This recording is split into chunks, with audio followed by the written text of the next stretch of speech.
So I'm going to speak to two parts. I'm going to talk about the actual exact questions, and I'm going to talk about kind of like the major tenets I would be thinking of when you're designing questions. So in terms of the tenets, I want to start there. The first thing I would start with is specific. So if you say we increased demo bookings by 1,000%, that's not a good testimonial. Like, it doesn't have a lot of proof. You're like, it's kind of vague. Whereas on the flip side, if you said we increased our weekly bookings from 43 to 88, and we have so many new calls coming through, we had to actually hire a new AE and SDR to handle that traffic. That second testimonial is way more believable because that person has now couched it in specific facts, right? So the first thing is, when you post testimonials, one of the biggest problems and reasons that most website reviews and testimonials are not very persuasive today is they're way too general, right? So make sure to avoid just things that are like, platform is awesome, this solved all my problems. Like, get really specific. The second piece, which can be kind of connected, is I recommend, if you're going to use text testimonials, to try to use long form testimonials. Most people use testimonials that are like a line long, right? And that can be okay if that's the max bandwidth you have. But remember, again, it's about context. People are skimming. People today, you're going to get in there, they're skimming. And so you want someone to be able to like see, like read just a couple moments and get a real sense of the overall challenge. So the more that someone spends time flushing something out, the more effective that tends to be. As an example on that one, besides my work here at Bonjour, I also run a course business where I basically share growth insights. And I went from 3.5 to 11% conversion on that course site. And the major difference that I did was I started to include much more in-depth testimonials for my customers. And that really, really helped because people were going through, they could read through the entire process. This is how I implemented it. This is who was using it. So that was really effective.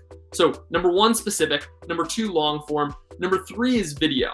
The reason I like video is because video does a couple things.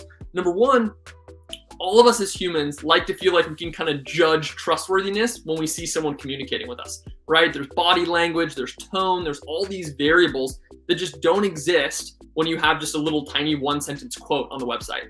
So you tap into that kind of human psychology of that person speaking. And you also kind of know that it's not like a false or fake or fabricated testimonial because you're seeing a human being who's talking and communicating with you.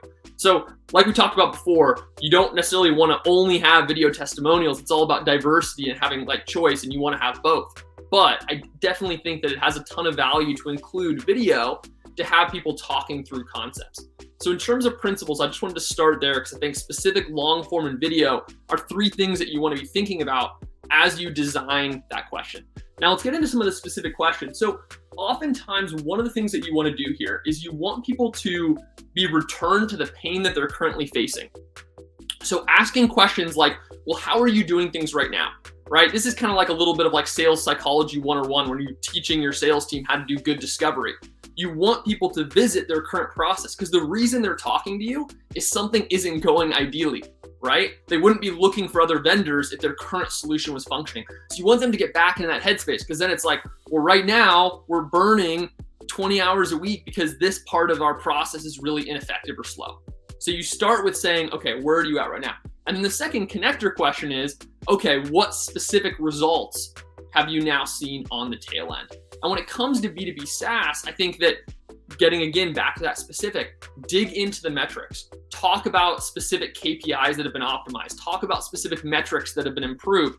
And when you ask questions, that's how you want to gear those questions. This is a really important takeaway from this call. Like, if you took nothing else away from this call, I think one of the things that you can do that would really improve your process is stop just asking, can you give us a review?